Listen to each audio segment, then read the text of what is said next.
अगर आपको हमारी वीडियो अच्छी लगी हो तो चैनल को सब्सक्राइब करें, नया नोटिफिकेशन पाने के लिए बेल आइकन प्रेस करें। हेलो फ्रेंड्स, कैसे हैं आप सब? आई होप आप सब बढ़िया होंगे।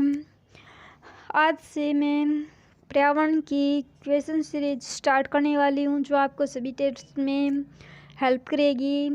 इस क्वेश्चन सीरीज को देखकर आप 20 में से यकीन मानिए आप 15 क्वेश्चन आसानी से सॉल्व कर लेंगे।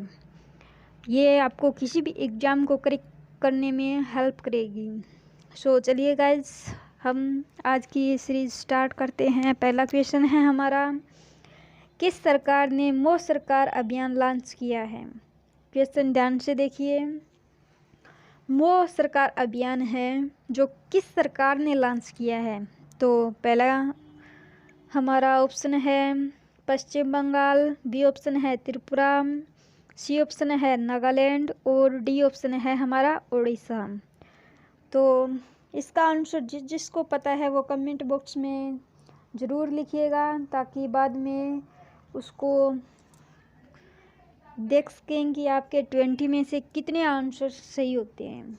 तो चलिए मैं इसका सही आंसर बता देती हूँ। इसका सही आंसर है उड़ीसा। ओडिशा सरकार ने मोदी सरकार अभियान लॉन्च किया है। क्यों?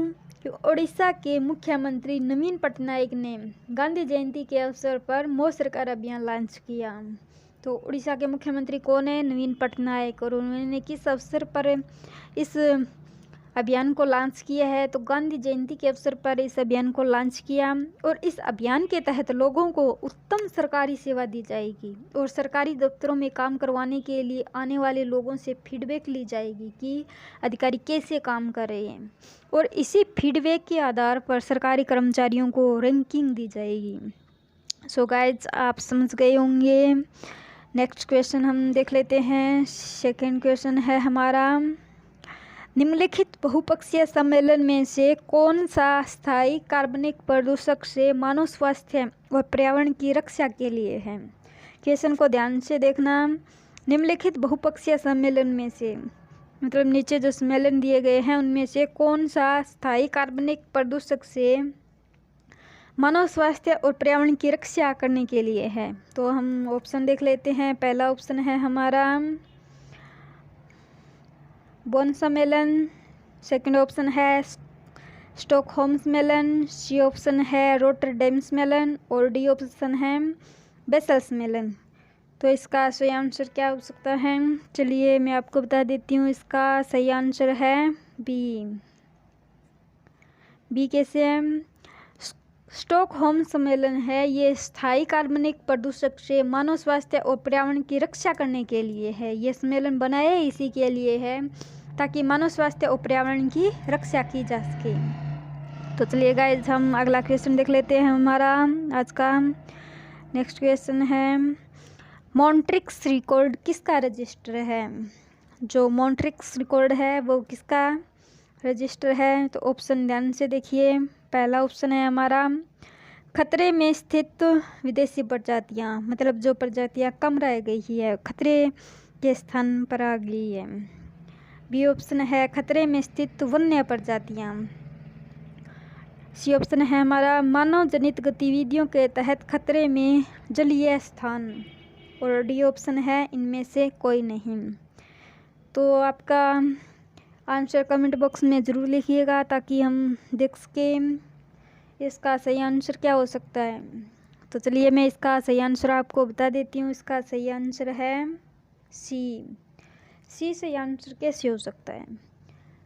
क्योंकि मानव जनित गतिविधियाँ जो है वो आजकल बहुत बढ़ गई है, तो उससे उत्पन्न प्रदूषण से है ना, जो खतरा होता है वो जलीय स्थानों को होता है, तो उससे मॉन्ट्रिक्स रिकॉर्ड में रखा जाता है। तो उन स्थानों को, जिन जलीय स्थानों को खतरा होता है, तो उनको मॉन्ट्रिक्स रिकॉर्ड में रखा जाता है।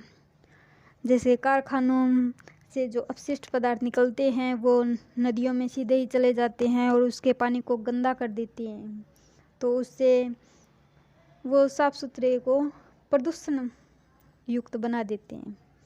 तो उन स्थानों को मॉन्ट्रिक्स रिकॉर्ड में रखा जाता है। तो चलिए हमारा नेक्स्ट क्वेश्चन आज का देख लेते हैं। चौथा ऑप्शन है हमारा, निम्नलिखित में से कौन सी बीमारी से कोयले की खान में काम करने वाले मजदूरों की उम्र कम हो जाती है?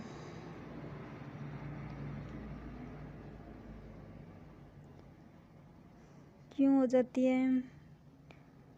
क्वेश्चन ध्यान से देखिए। निम्नलिखित में से कौन सी बीमारी है जो कोयले की खान में काम करने वाले मजदूरों की उम्र कम हो जाती है, और उस बीमारी को ब्लैक लंग्स बीमारी कहा जाता है। तो किससे होती है? हमारा फर्स्ट ऑप्शन है इसमें क्लोमगोलानुगता, बी ऑप्शन है प्रगतिशील विशाल फाइब्रोसिस, सी ऑप्शन है मेसोथेलियोमा, और डी ऑप्शन है हमारा इनमें से कोई नहीं। तो सही आंसर इसका क्या हो सकता है, गेस करके बताइए। चलिए मैं बता देती हूँ आपको, इसका सही आंसर है ए ऑप्शन, क्लोमगोलानुरुग्णता। यह मुख्य रूप से खदानों में काम करने वाले लोगों को होती है। इसका अभी तक कोई स्थायी इलाज भी नहीं मिला है। नेक्स्ट क्वेश्चन देख लेते हैं। वन्य जीव संरक्षण के क्षेत्र में अदम्य साहस दिखाने वाले को कौन सा पुरस्कार दिया जाता है? तो वन्य जीव संरक्षण के क्षेत्र में मतलब अद्भुत साहस दिखाने वाले को कौन सा पुरस्कार दिया जाता है? तो पहला ऑप्शन है हमारा इसमें इंदिरा गांधी पर्यावरण पुरस्कार, बी ऑप्शन है मेदिनी पुरस्कार योजना, सी ऑप्शन है अमृता देवी बिश्नोई पुरस्कार, और डी ऑप्शन है हमारा पीताम्बर पंत राष्ट्रीय पुरस्कार। तो सही आंसर इसका बताइए क्या हो सकता है। देखिए, पहला है इंदिरा गांधी पर्यावरण पुरस्कार, बी मेदिनी पुरस्कार योजना, सी अमृता देवी बिश्नोई पुरस्कार, और डी है पीताम्बर पंत राष्ट्रीय पुरस्कार। तो इसका सही उत्तर है वह है हमारा सी अमृता देवी बिश्नोई पुरस्कार। ये तो आप सभी जानते ही होंगे, खेजड़ली नामक स्थान पर अमृता देवी ने अपनी कई साथियों के साथ वहाँ पर पेड़ों को बचाने के लिए अद्भुत साहस दिखाया था, और वो शहीद भी हो गए थे वहाँ पर। तो अमृता देवी बिश्नोई इसका सही आंसर है। और यह पुरस्कार जो है वन्य जीव संरक्षण के क्षेत्र में अदम्य साहस दिखाने वाले को दिया जाता है, और इसमें 1 लाख रुपए तक की राशि प्रदान की जाती है। तो चलिए हमारा नेक्स्ट क्वेश्चन देख लेते हैं। नेक्स्ट क्वेश्चन है, दाची-गाम राष्ट्रीय उद्यान कहाँ है? राष्ट्रीय उद्यान दाची-गाम कहाँ पर है? तो पहला हमारा ऑप्शन है जम्मू कश्मीर, बी ऑप्शन है हिमाचल प्रदेश, सी ऑप्शन है उत्तराखंड, और डी ऑप्शन है पंजाब। तो इसका सही आंसर क्या हो सकता है? देखिए जल्दी देखिए, जल्दी बताइए इसका सही आंसर क्या हो सकता है। तो चलिए मैं इसका सही आंसर आपको बता देती हूँ। सही आंसर है ए जम्मू कश्मीर। तो दाची-गाम राष्ट्रीय उद्यान कहाँ पर है? ये जम्मू कश्मीर में है। तो दाची-गाम राष्ट्रीय उद्यान जम्मू कश्मीर में श्रीनगर से 22 किलोमीटर दूर है। और आपको बता दें कि इसका मुख्य जानवर जो है वह बारहसिंगा है। आई होप आप समझ गए होंगे। चलिए नेक्स्ट क्वेश्चन हमारा देख लेते हैं। नेक्स्ट है, समताप मंडल की ओजोन गैस की परत की मोटाई किस इकाई में नापी जाती है? तो इसका पहला ऑप्शन है सीएवर्ट्स, बी ऑप्शन है डॉप्सन इकाई, सी ऑप्शन है हमारा मेल्सन इकाई, और डी ऑप्शन है इनमें से कोई नहीं। तो इसका सही आंसर क्या हो सकता है बताइए। समताप मंडल की ओजोन गैस की परत की मोटाई किस इकाई में नापी जाती है? समताप मंडल में जो ओजोन गैस की परत की मोटाई है उस इकाई को नापने में हम किस इकाई का प्रयोग करते हैं? तो इसका सही आंसर मैं आपको बता देती हूँ, बी ऑप्शन करेक्ट आंसर है, डॉप्सन इकाई। डॉप्सन इकाई क्यों है? क्योंकि ओजोन परत की खोज 1913 में फ्रेंच वैज्ञानिक फ्रेंच वैज्ञानिक, ध्यान से सुनिएगा। चार्ल्स फब्रे और हेनरी बिस्सोन ने की। इसकी खोज 1913 में फ्रेंच वैज्ञानिक चार्ल्स फब्रे और हेनरी बिस्सोन ने की। इसके गुणों का अध्ययन जीएमबी डॉब्सन ने किया। इसके गुणों का अध्ययन डीएमबी डॉब्सन ने किया था। तो उन्होंने इसकी मोटाई नापने के लिए स्पेक्ट्रोफोटोमीटर विकसित किया और उन्हीं के नाप पर ओजोन परत की मोटाई डॉब्सन इकाई में नापी जाती है। तो चलो हम नेक्स्ट क्वेश्चन हमारा आज का देख लेते हैं। नेक्स्ट है, कार्बन डाइऑक्साइड के उत्सर्जक देशों की सूची किस स्रोत से कार्बन डाइऑक्साइड उत्सर्जन पर आधारित होती है। गाइस क्वेश्चन को ध्यान से सुनिए।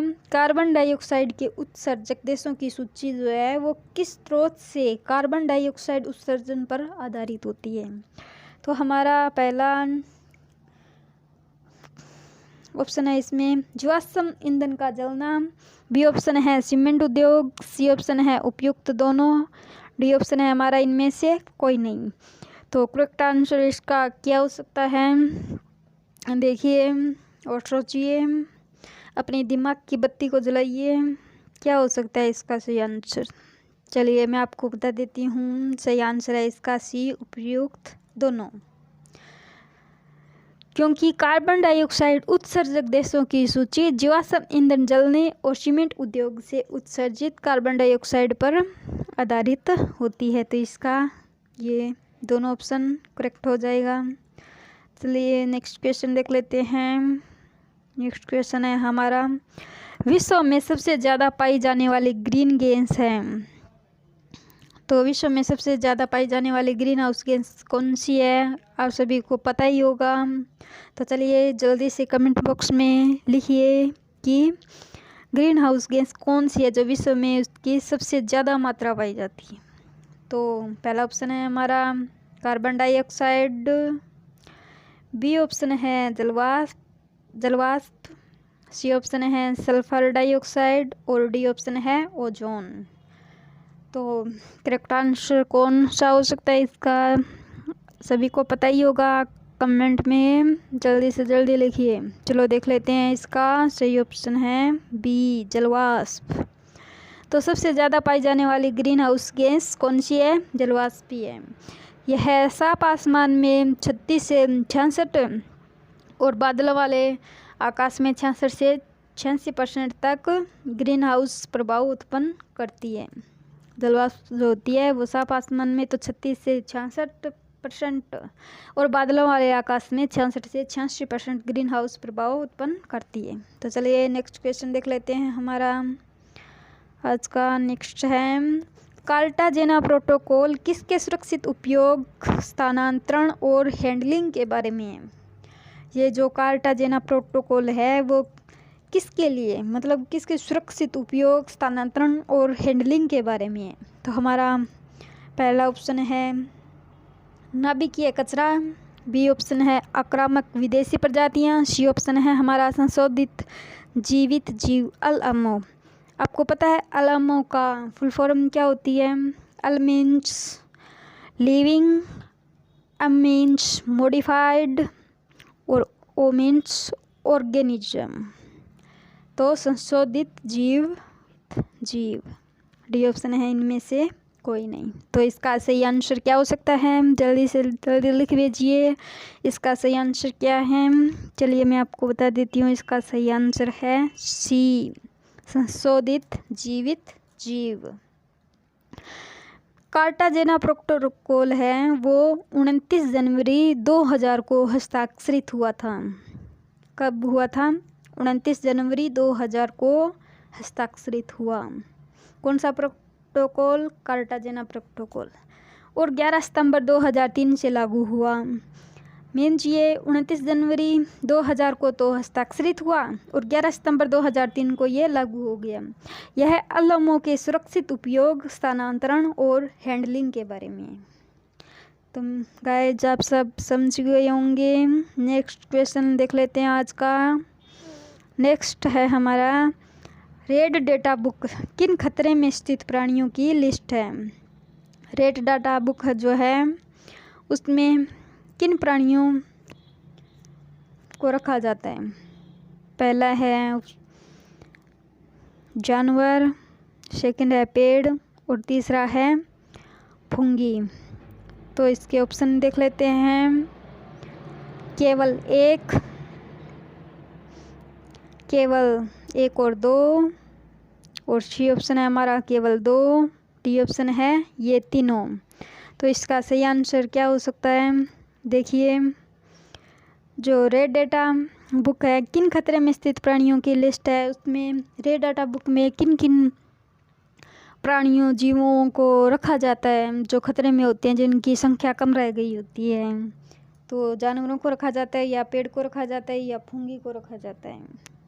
और ऑप्शन आपके हैं, पहला है केवल एक, बी ऑप्शन है केवल एक और दो, सी ऑप्शन है केवल दो, डी ऑप्शन है ये तीनों।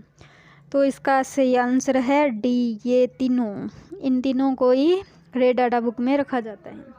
रेड डाटा बुक उन प्रजातियों की सूची है जो खतरे में होती है। हर रेड डाटा बुक में जानवर, वृक्ष अथवा फुंगी की लिस्ट होती है जो खतरे में होती है। जो अगला क्वेश्चन हम देख लेते हैं। अगला है, जैव विविधता हॉटस्पॉट के रूप में घोषित होने के लक्षण क्या है? मतलब जैव विविधता हॉटस्पॉट है, वो घोषित होने के लक्षण क्या होते हैं उनमें? तो पहला ऑप्शन है, इस क्षेत्र में कम से कम 0.5% या विनाशकारी पौधों के 1500 प्रजातियों को स्थानिक प्रजातियों के रूप में होना चाहिए। क्या होना चाहिए? सही आंसर हो सकता है ये भी। चलो नेक्स्ट देख सकते हैं। दूसरा है, इस क्षेत्र को अपनी प्राथमिक वनस्पति का कम से कम 70% नष्ट करना चाहिए। क्या ये करेक्ट है? ये भी हो सकता है। इसके ऑप्शन देख लेते हैं। पहला ऑप्शन है केवल एक, बी ऑप्शन है हमारा केवल दो, सी ऑप्शन है ये दोनों, और डी ऑप्शन है इनमें से कोई नहीं। तो करेक्ट आंसर इसका क्या हो सकता है? करेक्ट आंसर है इसका सी, ये दोनों। क्या है? सी, ये दोनों। कैसे? क्योंकि ये दोनों ही जीव विविधता हॉटस्पॉट के लक्षण हैं। आप समझ गए होंगे। चलो नेक्स्ट क्वेश्चन देख लेते हैं। अगला क्वेश्चन है हमारा, निम्नलिखित में से कौन सा प्रोटोकॉल उसके मुद्दे से सही संबंधित नहीं है? क्वेश्चन को ध्यान से देखिएगा, क्योंकि यहीं पर गलती होती है। हम क्वेश्चन को ध्यान से नहीं देखते, और जो भी हमारे सामने आता है लगता है कि ये बस सही है, उसी को टिक करते हैं, और वहीं पर हमारा क्वेश्चन गलत हो जाता है। तो सबसे पहले कोशिश करिए कि क्वेश्चन को आराम से पढ़िए। तो क्वेश्चन है, निम्नलिखित में से कौन सा प्रोटोकॉल उसके मुद्दे से सही संबंधित नहीं है? हमको यहाँ पर बताना है कि कौन सा इससे संबंधित नहीं है। सो गाइस, पहला ऑप्शन है हमारा 1987 का मॉन्ट्रियल प्रोटोकॉल, जो ओजोन क्षयकारी पदार्थ है। बी ऑप्शन है 1979 का बोन सम्मेलन, जो कि प्रवासी प्रजातियों के संरक्षण के लिए है। सी ऑप्शन है हमारा 1989 का बासेल सम्मेलन, जो ट्रांसबाउंड्री आंदोलन, पारगमन, हैंडलिंग और रहने वाले संशोधित जीवों के उपयोग का विनिमय करने के लिए बनाया गया। और डी ऑप्शन है हमारा 1998 का रोटरडेम सम्मेलन, जो कुछ खतरनाक रसायन और कीटनाशकों के अंतर्राष्ट्रीय व्यापार में सहमति के लिए बनाया गया। तो सही क्या है इसका? बताइए क्या हो सकता है इसका सही आंसर? चलिए मैं बता देती हूँ। सही आंसर है इसका सी, सी इसका करेक्ट आंसर है। क्यों है? चलिए मैं आपको ये भी बता देती हूँ। क्योंकि खतरनाक अवशिष्टों और उसके निपटान के संक्रमण सीमा आंदोलनों के नियंत्रण पर बेसल कन्वेंशन, जिसे आमतौर पर बेसल कन्वेंशन के रूप में जाना जाता है, यह एक अंतर्राष्ट्रीय संधि है जो राष्ट्रों के बीच खतरनाक कचरे के आंदोलनों को कम करने के लिए डिजाइन किया गया था। मतलब ये अंतर्राष्ट्रीय संधि है जो राष्ट्रों के बीच खतरनाक कचरे के आंदोलनों को कम करने के लिए डिजाइन किया गया था, और विशेष रूप से खतरनाक हस्तांतरण को रोकने के लिए शुरू किया गया था। तो आप समझ गए होंगे इसका करेक्ट आंसर कौन सा है, सी। चलिए नेक्स्ट देख लेते हैं। नेक्स्ट क्वेश्चन है हमारा, पश्चिमी घाट पारिस्थितिकी विशेषज्ञ पैनल के अध्यक्ष कौन है? पश्चिमी घाट पारिस्थितिकी विशेषज्ञ पैनल के अध्यक्ष कौन है? ऑप्शन है हमारा ए आर.के. पचौरी, बी ऑप्शन है वंदना शिव, बी ऑप्शन है हमारा वंदना शिव, सी ऑप्शन है माधव गाडगिल, डी ऑप्शन है हमारा प्रदीप कृष्ण। तो सही आंसर इसका क्या हो सकता है? क्वेश्चन ध्यान से देखिएगा। पश्चिमी घाट पारिस्थितिकी विशेषज्ञ पैनल WGEEP, तो इसके अध्यक्ष कौन है? इसके अध्यक्ष पहला ऑप्शन हमारा आर.के. पचौरी, बी ऑप्शन है वंदना शिव, सी ऑप्शन है हमारा माधव गाडगिल और डी ऑप्शन है प्रदीप कृष्ण। तो सही आंसर है इसका हमारा सी माधव गाडगिल। ये जो है ना वो पश्चिमी घाट पारिस्थितिकी विशेषज्ञ पैनल पश्चिमी घाटों के संरक्षण और देखभाल के लिए बनाई गई थी। ये विशेषज्ञ पैनल जो टीम है वो पश्चिमी घाटों के संरक्षण और देखभाल के लिए बनाई गई थी। इसे गाडगिल समिति भी कहा जाता है, इसलिए इसे गाडगिल समिति भी कहा जाता है। अगला क्वेश्चन देख लेते हैं हमारा। अगला है, शेर की पूंछ वाला मक्काक किस वन्य जीव रिजर्व में पाया जाता है? शेर की पूंछ वाला मक्काक किस वन्य जीव रिजर्व में पाया जाता है? तो ऑप्शन है हमारा पहला नीलगिरी, बी ऑप्शन है दिहांग दिबांग, सी ऑप्शन है नाकरेक और डी ऑप्शन है इनमें से कोई नहीं। तो करेक्ट आंसर इसका क्या हो सकता है बताइए? शेर की पूंछ वाला मक्काक कहाँ पर पाया जाता है, किस वन्य जीव रिजर्व में पाया जाता है? ऑप्शन भी देख लीजिए, नीलगिरी, दिहांग बियांग, नोकरेक और इनमें से कोई नहीं। तो इसका सही आंसर हमारा हो जाएगा A Nilgiri. Nilgiri is correct answer. Nilgiri क्यों है करेक्ट? क्योंकि शेर की पूंछ वाला मक्काक है जो पश्चिम घाटों में पाया जाता है। यह नीलगिरी की पहाड़ियों पर पाया जाता है और ये एक दुर्लभ प्रजाति है। सो गाइस आप समझ गए होंगे मैं क्या कहना चाहती हूँ।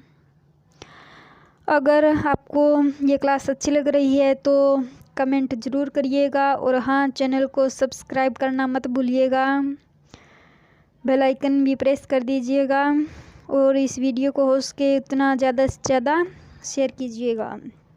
तो अगला क्वेश्चन देख लेते हैं हमारा। आज का अगला क्वेश्चन है, भारतीय जलीय निकायों में एक परेशानी घास के रूप में प्रदूषण निकलने के लिए एक जलीय पौधे को अमेरिका में पेश किया गया, इसका क्या नाम है? ध्यान से सुनिए प्रश्न को। भारतीय जलीय निकायों में एक परेशानी घास के रूप में प्रदूषण निकालने के लिए एक जलीय पौधे को अमेरिका से पेश किया गया, उसका नाम क्या है? पहला ऑप्शन है हमारा नागफनी, बी ऑप्शन है एगिओल्प्स, सी ऑप्शन है जलकुंभी, डी ऑप्शन है पिस्टिया। तो इसका सही आंसर क्या हो सकता है बताइए? जल्दी से कमेंट बॉक्स में ज़रूर लिखिए इसका आंसर। देखते हैं आपके कितनों के सही आंसर होते हैं, तो बताइए इसका सही आंसर। चलो मैं बता देती हूँ, इसका सही आंसर है बी एगिओल्प्स।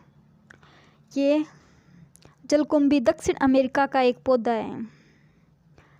जलकुंभी दक्षिण अमेरिका का एक पौधा है। यह बहुत अधिक संख्या में बीज उत्पन्न करता है तथा इसके बीजों में अंकुरण की क्षमता है वो 30 वर्षों तक होती है। तो समझ गए होंगे आप, एगिओल्प्स जो जलकुंभी दक्षिण अमेरिका का एक पौधा है।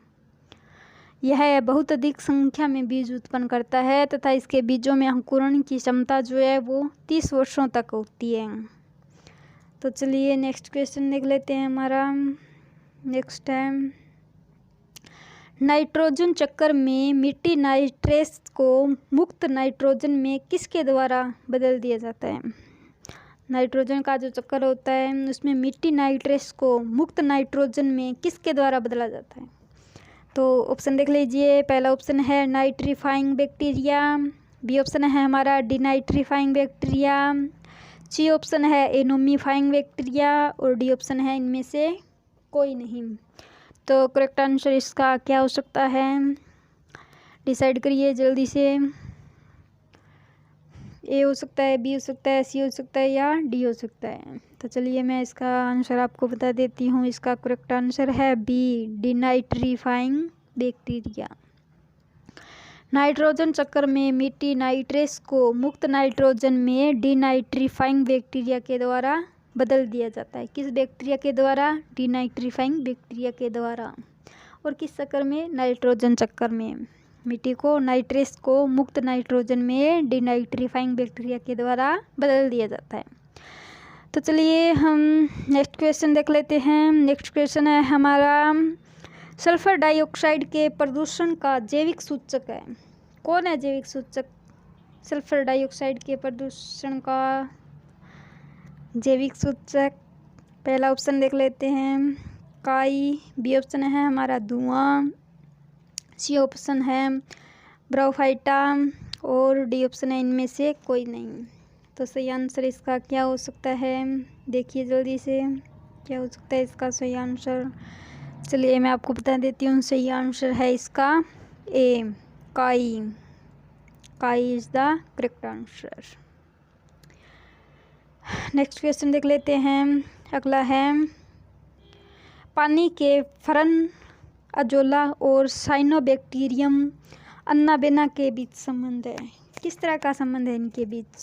क्वेश्चन को ध्यान से सुनिए। पानी के फरन अजोला और साइनोबैक्टीरियम अन्नाबेना के बीच संबंध है, किस तरह का है? पहला ऑप्शन है हमारा सहजीव, बी ऑप्शन है पारस्परिक, सी ऑप्शन है हमारा परजीविता और डी ऑप्शन है अध्यय सहयोग। इसका सही आंसर क्या हो सकता है, कमेंट बॉक्स में जल्दी से लिखिए क्या हो सकता है। चलिए मैं आपको बता देती हूँ। पहले सही आंसर है इसका सहजीवी, क्योंकि पानी के फरन अजोला और साइनोबैक्टीरियम अन्नाबेना परस्पर सहजीवी होते हैं ये। चलिए नेक्स्ट क्वेश्चन देख लेते हैं और आज का लास्ट क्वेश्चन है ये। सीरीज कैसी लगी कमेंट बॉक्स में ज़रूर बताइएगा। चलिए नेक्स्ट क्वेश्चन देख लेते हैं। निम्नलिखित में से कौन सा मूंगा चट्टान का क्षेत्र नहीं है? ऑप्शन दिए गए हैं, इनमें से कौन सा मूंगा चट्टान का क्षेत्र नहीं है? पहला ऑप्शन है हमारा मन्नार की खाड़ी, बी ऑप्शन है खंबात की खाड़ी, सी ऑप्शन है लक्षद्वीप और डी ऑप्शन है अंडमान निकोबार द्वीप समूह है। तो सही आंसर क्या हो सकता है इसका, सोचिए। चलिए मैं आपको बता देती हूँ, इसका सही आंसर है बी, खंबात की खाड़ी, क्योंकि यहाँ पर मूंगा चट्टान का क्षेत्र ये नहीं है। और कौन कौन सा क्षेत्र है जहाँ पर भारत में मूंगा चट्टान पाई जाती है? तो भारत में ऐसी मूंगा चट्टान की 4 जगह हैं। कौन कौन सी है? पहली तो है मन्नार की खाड़ी और दूसरी है लक्षद्वीप, तीसरी है अंडमान निकोबार और चौथी है कच्छ की खाड़ी। सो आज की क्लास हम यहीं पे एंड करते हैं। आपको कैसी लगी ये क्लास कमेंट बॉक्स में ज़रूर बताइएगा। आई होप आप सभी को बढ़िया लगी होंगी। अगर अच्छी लगी हो तो इस चैनल को सब्सक्राइब ज़रूर करिएगा, शेयर करिएगा और बताइएगा कि ये वीडियो कैसी लगी। Thank you.